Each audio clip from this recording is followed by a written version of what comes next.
बिस्मिल्लाहिर्रहमानिर्रहीम। अस्सलाम वालेकुम students, my name is Abdurrahman and I am teaching you biology. Students, इस सेशन में हम स्टार्ट करेंगे लार्ज इंटेस्टाइन, उसके अंदर कौन कौन सी खुराक को जज़ब किया जा रहा है और इसके कंपोनेंट्स कौन कौन से हैं जो इन प्रोसेसेस के लिए हेल्पफुल हैं, और at the end the undigested food and waste products they are expelled out of the body. ये सारी चीज़ें हम इस टॉपिक में डिस्कस करेंगे। इंपॉर्टेंट शॉर्ट क्वेश्चंस इस टॉपिक में मौजूद हैं आपके लिए, और अगर मुकम्मल तौर पे पूछ लिया जाए तो एक लॉन्ग क्वेश्चन बन सकता है। Okay, so for the details on the board. All right students, topic है हमारा large intestine, बड़ी आंत।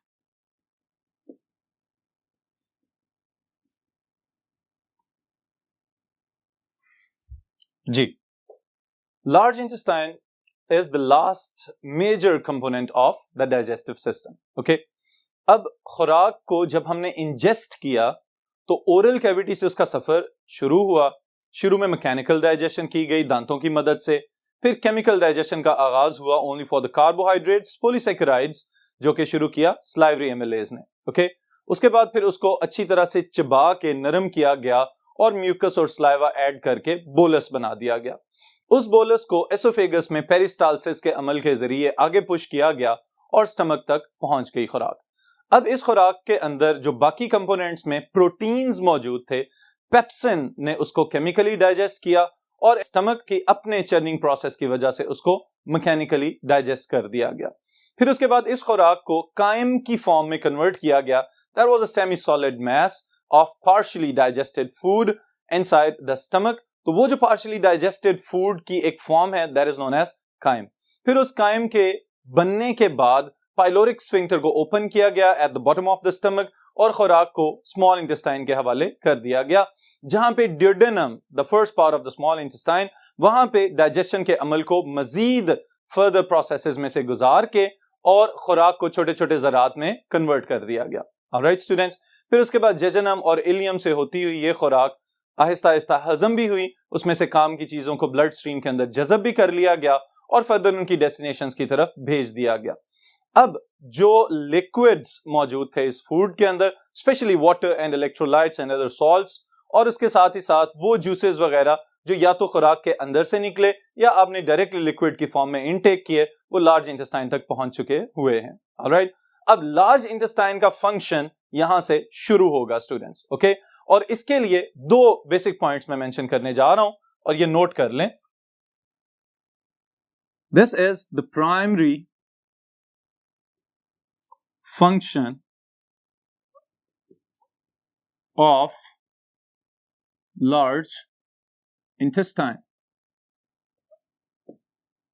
बड़ी आंत के दो बुनियादी फंक्शंस हैं। The first one is solidification of waste, all right, and the second one is absorption of liquids that are water and dissolved salts। all right students, अब यहां पे दो चीजें मैंने मेंशन की हैं।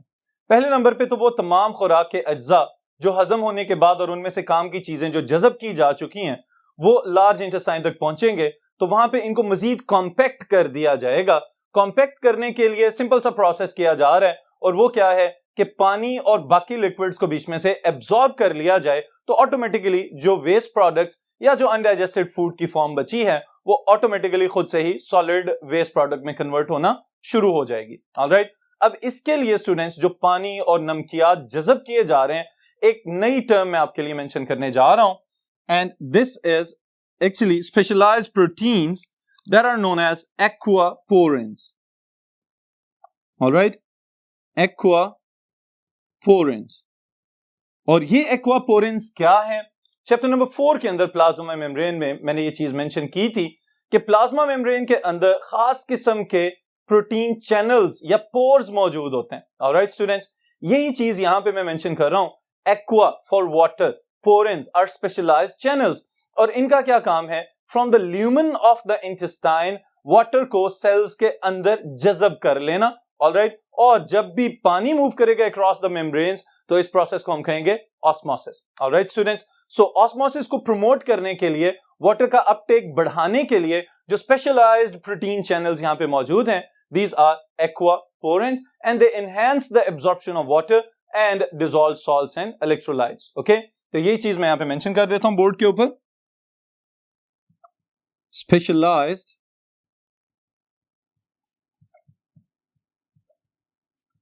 protein channels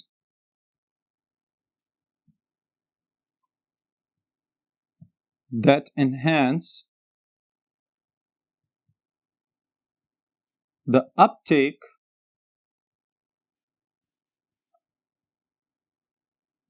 of water and electrolytes, water especially, from lumen of intestine into the cells of the intestine, alright students। तो ये है एक्वापोरेंस की तारीफ। उसके बाद अगर हम बाकी कंपोनेंट्स की तरह लार्ज इंटेस्टाइन के कंपोनेंट्स को देखना चाहें तो we can divide the large intestine into its different parts, okay. इसके कौन कौन से हिस्से बनाए जा सकते हैं, इनको भी वन बाय वन एनलिस्ट कर लेते हैं। The first part is caecum, alright. फिर इसके साथ ही एक फिंगर लाइक प्रोजेक्शन मौजूद होता है, that is known as appendix. Appendix के बाद colon, the major part of the large intestine, और फिर उसके बाद rectum, and the last part is anus, the aboral opening from which the undigested waste it will be expelled out of the body, okay। खुराक का वो हिस्सा जो हम जज़ब या हजम नहीं कर सके उसको वेस्ट प्रोडक्ट्स की फॉर्म में जो बॉडी से बाहर खारिज किया जाता है उसके लिए जो ओपनिंग है that is known as anus, alright. अब इन सब पार्ट्स को वन बाय वन जो हमने लिस्ट किए हैं इनकी हम डिटेल्स भी देख लेते हैं। Okay, the first thing is caecum. Caecum के लिए स्टूडेंट्स मैं बस एक ही जुमला मेंशन करूंगा और आप बस इतना सा ही इसको याद रख लें बेशक। It is sac-like part of large intestine present between ileum and colon, all right students। Colon large intestine का पार्ट और इलियम स्मॉल इंटेस्टाइन का पार्ट, इनके दरमियान में जो जंक्शन है, जो जोड़ वाला सिरा बन रहा है, जहां पे स्मॉल इंटेस्टाइन लार्ज इंटेस्टाइन के साथ कंबाइन हो रही है, वहां पे एक प्रोजेक्टेड सैक लाइक ओपनिंग बनती है और इस पूरे स्ट्रक्चर का नाम हमने रख दिया है caecum, alright. This is the first part of your large intestine. फिर उसके बाद अगर फर्दर दूसरा कंपोनेंट हम देखें तो दैट इज अपेंडिक्स। ये बहुत ज्यादा अहम चीज है और इसके मुतालिक आपको पता भी होना चाहिए। जी स्टूडेंट्स, अब ये टर्म आमतौर पे हम सुनते हैं कि फलां बंदे ने अपेंडिक्स का ऑपरेशन करवा लिया और उसका ऑपरेशन के बाद अपेंडिक्स निकाल के फेंक दिया गया है। तो इसको समझ भी लें कि ये अपेंडिक्स होता क्या है और इसके ऑपरेशन की जरूरत क्यों पेश आती है, okay. So this is the part of the digestive system. ये तो हमें नजर आ रहा है, ओके। इसको पहले डिफाइन कर लें। Finger like process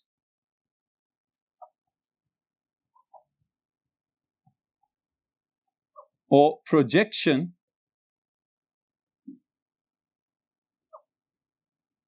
present at the junction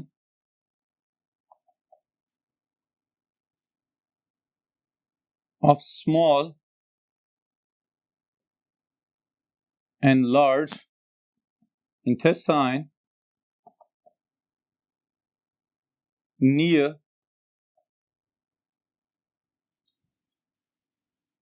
the right bottom of abdomen, all right students। उंगली की तरह जो छोटी उंगली है इसकी तरह का एक प्रोजेक्टेड स्ट्रक्चर उभार नजर आता है, बिल्कुल बारीक सा वर्म लाइक स्ट्रक्चर भी इसको कहा जाता है, कि देखने में ये चूंकि एक कीड़े की तरह या अर्थवर्म के जैसा नजर आ रहा होता है, तो इसकी तरह का एक स्ट्रक्चर है जो कि हमारे एब्डोमिनल बॉटम पे राइट साइड पे दाएं जाने मौजूद होता है, और इस स्ट्रक्चर का नाम है अपेंडिक्स। अब यहां पे एक बड़ी अहम बात मैं आपको बताता चलूं कि apparently this is a useless structure. Okay, देखने के लिहाज से इसको वेस्टिजियल ऑर्गन भी कहा जाता है कि अपेंडिक्स हमारे किसी काम का नहीं है। ऑलराइट, लेकिन स्टूडेंट्स लेटेस्ट रिसर्चेस से यह बात साबित हुई है कि यह बिल्कुल भी यूजलेस नहीं है, कहीं ना कहीं कोई फंक्शन जरूर परफॉर्म कर रहा है। और क्या फंक्शन परफॉर्म कर रहा है इसको हम यहां पे मेंशन करते हैं बोर्ड के ऊपर। Appendix contains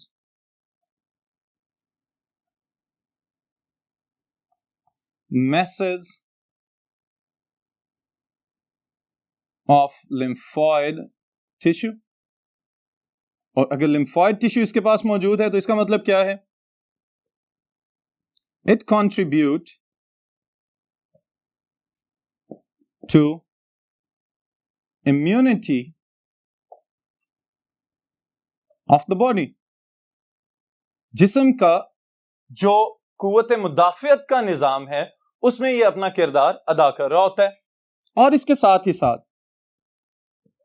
it also serves as storehouse of bacteria। इसके अंदर बैक्टीरिया भी मौजूद हो सकते हैं। ऑलराइट स्टूडेंट्स, अब इसका मतलब यह है कि मुकम्मल तौर पे यूजलेस कह देना यह बात इसके लिए ठीक नहीं होगी, बल्कि अगर हम इसको यूं कहें कि है तो ये डाइजेस्टिव सिस्टम के साथ अटैच्ड, लेकिन डाइजेशन में इसका कोई रोल नहीं है, तो फिर हम इस बात को जस्टिफाई जरूर कर सकते हैं। ऑलराइट, तो अब सवाल ये पैदा होता है कि ये अपेंडिक्स एकदम से इतना ज्यादा इन्फेक्टेड किस तरह से हो जाता है कि जिसकी वजह से शदीद किस्म की तकलीफ पैदा हो जाए और बाद में फिर इसको कटवा के रिमूव करना पड़ जाए। ऑलराइट, तो इसके लिए स्टूडेंट्स मैं इसकी वजह मेंशन कर रहा हूं। पहले नंबर पे इसका जो इन्फेक्शन है, जो जिसको आमतौर पे हम कहते हैं कि ये अपेंडिक्स का मसला पैदा हो गया, ओके, उसके लिए एक और स्पेसिफिक टर्म है, that is the acute inflammation of appendix. It is known as appendicitis. Okay, ये बात याद रखिएगा कि इन्फ्लेम्ड इन्फेक्शन है, तो इस वजह से हम इसके साथ टेस्ट लगा रहे हैं एंड पे, that is known as appendicitis. Okay, तो ये चीज मैं मेंशन करूंगा यहां पे। This is about the inflammation of appendix and it is known as appendicitis। all right, और appendicitis है क्या? acute inflammation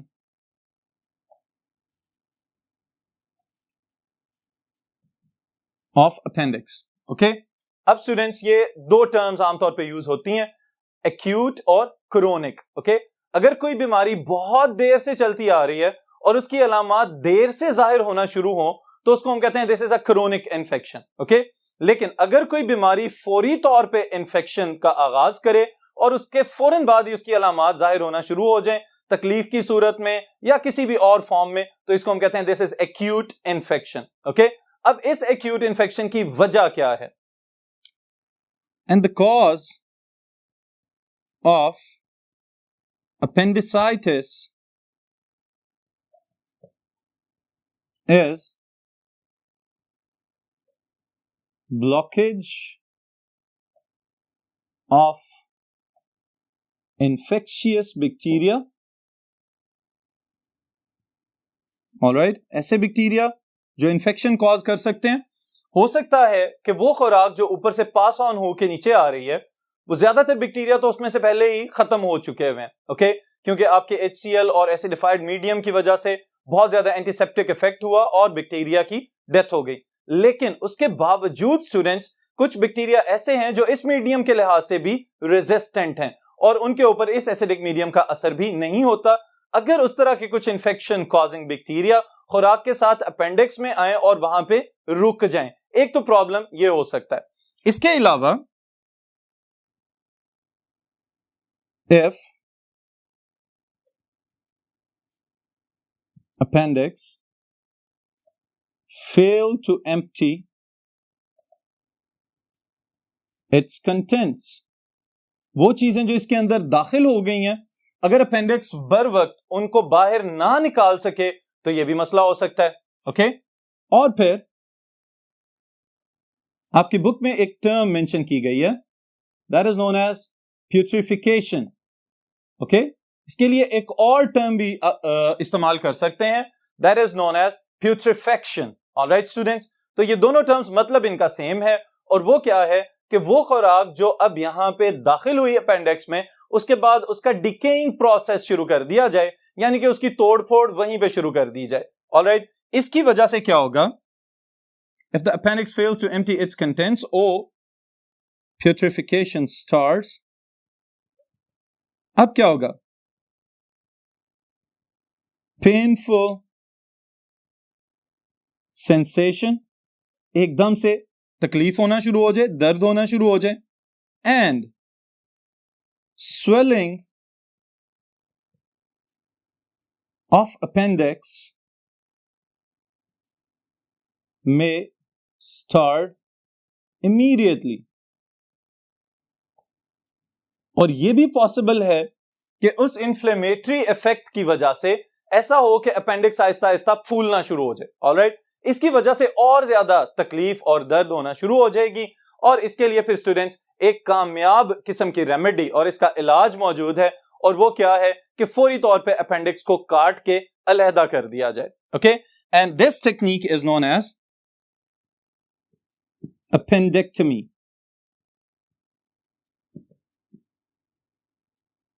ऑलराइट, और appendectomy को भी हम डिफाइन कर लें, surgical removal of appendix. Alright students, के अपेंडिक्स को काट के ऑपरेशन के जरिए अपनी बॉडी से बाहर निकाल दिया जाए, और चूंकि पहले ही डाइजेस्टिव सिस्टम के अंदर कोई अहम किरदार अदा नहीं कर रहा था, तो इसका मतलब यह है कि इसके निकल जाने से डाइजेशन के ऊपर कोई खातिर खा असरात नहीं होंगे। ऑलराइट, लेकिन अब सवाल यह पैदा होता है कि इन चीजों से बचा किस तरह से जा सकता है, कि अपेंडिसाइटिस से खुद को या अपने छोटे बहन भाइयों को आप किस तरह से महफूज रख सकते हैं। आमतौर पर तो यह प्रॉब्लम देखा ही बड़े लोगों में जाता है, और इसकी बुनियादी वजह यह है कि खाने के फौरन बाद या तो बहुत ज्यादा जंपिंग हॉपिंग किस्म की एक्टिविटीज परफॉर्म करना शुरू कर दी जाए, कि उछल कूद वाला काम शुरू कर दिया जाए, या फिर एक और चीज जिसका हम बिल्कुल ख्याल नहीं रखते, और वो ये है कि खाना खाने के बाद फौरन लेट जाना। ऑलराइट, इसकी वजह से भी समटाइम्स फूड पार्टिकल्स जो हैं वो अपेंडिक्स में दाखिल हो जाते हैं और अपेंडिसाइटिस का बायस बन सकते हैं। ऑलराइट स्टूडेंट्स, तो इस किस्म के पोस्चर से या इस किस्म की एक्टिविटी से जरूर बचा जाए कि जिनकी वजह से ये खतरा पैदा हो सके कि कहीं फूड पार्टिकल्स वगैरह अपेंडिक्स के अंदर ज्यादा देर तक रुक ना सके। ओके, तो this is about the appendix. ये बहुत ज्यादा इंपॉर्टेंट शॉर्ट क्वेश्चन है आपके बोर्ड के क्वेश्चंस के पॉइंट ऑफ व्यू से। ऑलराइट स्टूडेंट्स, फिर next part is colon. Alright, हमारे सीक्वेंस के लिहाज से colon will be the third component of the large intestine. Okay, लेकिन एज अ होल जो हमें मेजर पोर्शन नजर आ रहा है लार्ज इंटेस्टाइन का, दिस इज कोलन, और इसके तीन हिस्से हैं। The first one is ascending colon, the second one is transverse colon, and the third one is descending colon.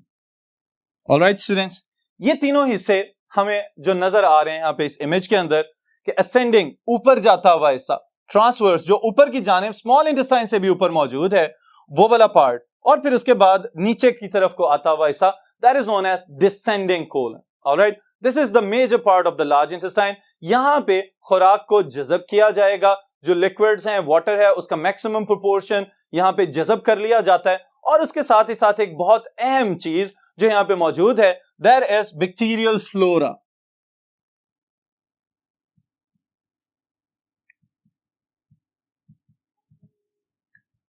अब स्टूडेंट्स, बैक्टीरियल फ्लोरा में पहले नंबर पे तो इस टर्म को समझ लें। ओके, क्योंकि वेजिटेटिव फंक्शन परफॉर्म करें तो इस वजह से इसको हम फ्लोरा में शामिल करें। नॉर्मली फ्लोरा की टर्म प्लांट्स के लिए यूज की जाती है, लेकिन चूंकि यहां पे ये कीमोसिंथेसिस करेंगे और उसके साथ ही साथ हमें भी फायदा पहुंचा रहे हैं। वो किस तरह के रिहाइश पजीर हैं हमारी लार्ज इंटेस्टाइन के अंदर, बड़ी आंत में बैठे हुए, लेकिन यहां पे रहते हुए साथ ही साथ आपको विटामिन के बना के दे रहे हैं।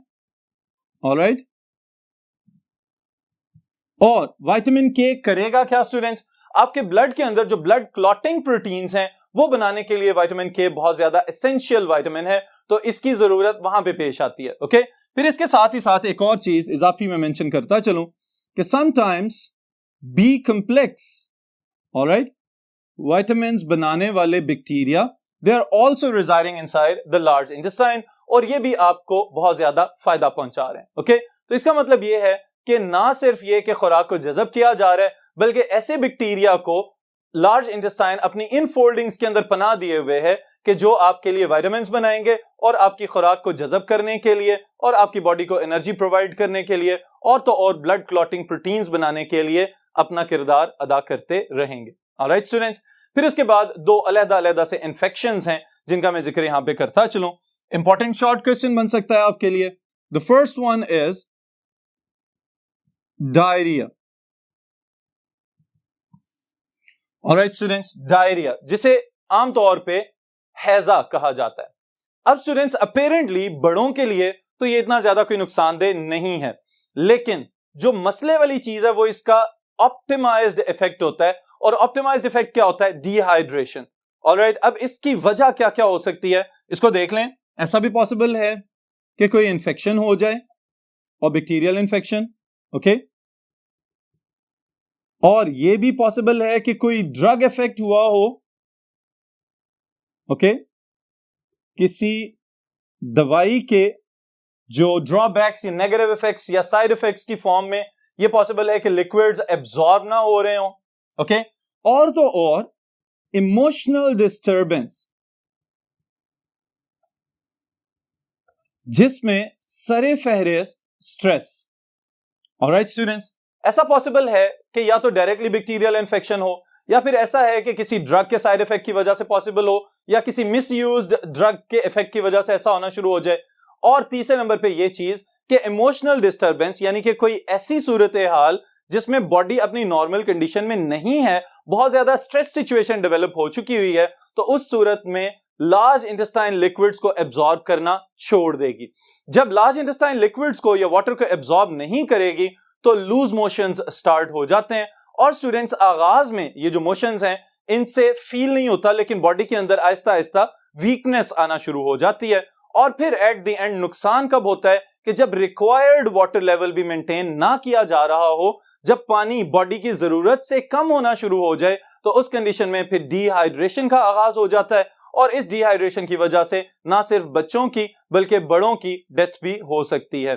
तो इस वजह से फौरी तौर पे निमकोल या ORS या इसी तरह से नमकियात मिला हुआ पानी फौरन स्टार्ट कर लिया जाए, और साथ ही साथ डॉक्टर की प्रिस्क्राइब्ड मेडिसिन का आगाज भी कर देना चाहिए। ऑलराइट, तो इस वजह से इस चीज को, अगर ये लॉन्ग टर्म इफेक्ट आ रहा है या प्रोलॉन्ग्ड डिजीज है, तो इसको बिल्कुल इजी ना लिया जाए, बल्कि फौरी तौर पे इसका इलाज शुरू कर देना चाहिए। अब स्टूडेंट्स, बिल्कुल इसके ऑपोजिट समटाइम्स एक और काम भी हो रहा होता है, and that is known as constipation.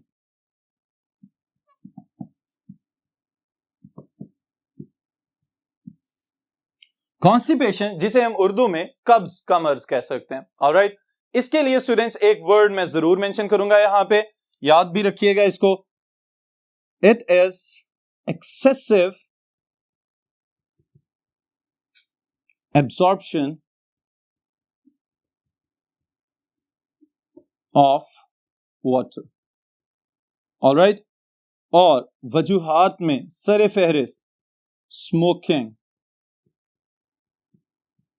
Caffeine intake, alright, और बहुत ज्यादा चाय वगैरह पीना। फिर इसके साथ ही साथ यहां पे भी इमोशनल डिस्टर्बेंस को हम शामिल कर सकते हैं। ओके, अब स्टूडेंट्स, इस केस में क्या हो रहा है कि डायरिया वाले केस में वाटर बिल्कुल एब्जॉर्ब नहीं हो रहा था, और यहां पे जरूरत से ज्यादा वाटर एब्जॉर्ब हो गया, जिसकी वजह से क्या हुआ कि फीसिस ऑलमोस्ट कंप्लीटली डिहाइड्रेट हो गई, और बाकी जो म्यूकस के सेल्स हैं वो भी अब इस लिहाज से हेल्पफुल नहीं होते कि उस वेस्ट प्रोडक्ट को बॉडी से बाहर खारिज किया जा सके। That condition is known as constipation या कब्ज का मर्ज जिसको हम कह सकते हैं। ऑलराइट स्टूडेंट्स, तो इसका मतलब ये है कि इन लिक्विड्स का अपने होम्योस्टैटिक लेवल पे आके एब्जॉर्ब होना या एब्जॉर्ब ना होना, ये चीज भी हमारी सेहत को मुतासिर कर सकती है। ऑलराइट स्टूडेंट्स, तो आप हेल्थी खुराक खाएंगे, सेहतमंद रहेंगे और साथ ही साथ इन बीमारियों से भी बचे रहेंगे। फिर इसके बाद जो एक अहम चीज जो रेमेडी इसके लिए है students, there is fibre, okay, and it is cellulose. कोई भी ऐसी खुराक, खास तौर पे सब्ज पत्तों वाली खुराक कि जिसके अंदर फाइबर बहुत ज्यादा होता है, ये आहिस्ता आहिस्ता हमारे डाइजेस्टिव सिस्टम को साफ भी करता रहता है और साथ ही साथ आपकी लार्ज इंटेस्टाइन को कॉन्स्टिपेशन वाली फॉर्म में या इस किस्म के मसले से दो चार होने से महफूज रख सकता है। तो ज्यादा वाटर इनटेक इस चीज में मददगार साबित हो सकता है। ऑलराइट, फिर उसके बाद next thing is rectum, the last part of the large intestine. Okay, इसका फंक्शन क्या है? स्टोरेज ऑफ वेस्ट, जिसको अब हम वेस्ट कह रहे हैं, ओके, फॉर सम टाइम। वो खुराक जो हजम नहीं हो सकी, ऑलराइट, और उसके साथ साथ बहुत सारे वो वेस्ट प्रोडक्ट्स जो के ऊपर से मूव करते हुए आते जा रहे थे, साथ साथ specially even the bile pigments वो भी मूव करते हुए आ रहे थे स्मॉल इंटेस्टाइन से, यहां पे आके उनको थोड़ी देर के लिए स्टोर किया जाएगा। और चूंकि वेस्ट प्रोडक्ट्स हैं स्टूडेंट्स, तो ये भी खतरा हो सकता है कि अगर ज्यादा देर के लिए बॉडी के अंदर रहेंगे तो टॉक्सिसिटी कॉज कर सकते हैं, जहरीलापन फैला सकते हैं। इवन कुछ ऐसे बैक्टीरिया भी हैं कि जिनका फीसिस के साथ या स्टूल के साथ बॉडी से पास आउट होना बहुत ज्यादा जरूरी होता है। तो रेक्टम थोड़ी देर के लिए इन वेस्ट प्रोडक्ट्स को स्टोर करेगा और स्टोर करने के बाद एक डिफिकेशन रिफ्लेक्स डेवलप किया जाता है। और डिफिकेशन रिफ्लेक्स का क्या मतलब होता है कि अब रेक्टम को खाली करने का वक्त आ चुका हुआ है, तो अपनी बॉडी से उस फुजले को बाहर खारिज कर देना, that is known as defecation. Alright, तो इस प्रोसेस को हम कहेंगे defecation reflex and the whole thing is known as defecation. लेकिन डिफिकेशन के लिए स्टूडेंट्स जो इंपॉर्टेंट स्ट्रक्चर है दैट इज एनस।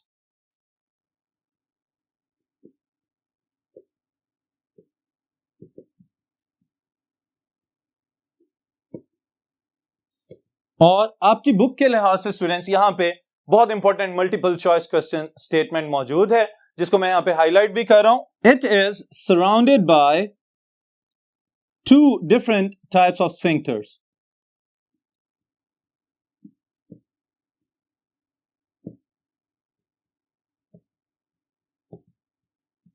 और अब तक स्टूडेंट्स स्फिंक्टर्स का तो आपको याद हो जाना चाहिए। Sphincters are the specialised ring of muscles that control the backflow or outflow of any substance. Okay?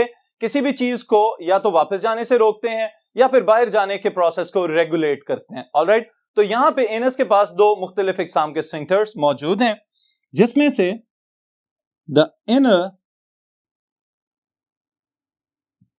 sphincter is circular and it is made up of smooth muscles.